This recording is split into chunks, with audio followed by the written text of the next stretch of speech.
নমস্কার, শুভ সন্ধ্যা। এখন বাজে সন্ধ্যা 7টা। আসলে আজকে আমার সাথে খুব ভালো একটা ঘটনা ঘটেছে, যেটা না বললেই নয়। তো সেটা বলার জন্যই আজকে এই ছোট্ট ব্লগটা। আজকে ছিল টিচার্স ডে, সেটা সবাই তোমরা জানো।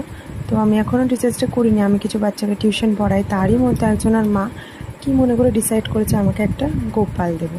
তো সে আমাকে একটা গোপাল গিফট করেছে। তো আজকে সেই গোপালটার ছবি আমি দিচ্ছি না এখন, কারণ তাকে তো স্থাপিত করতে হবে।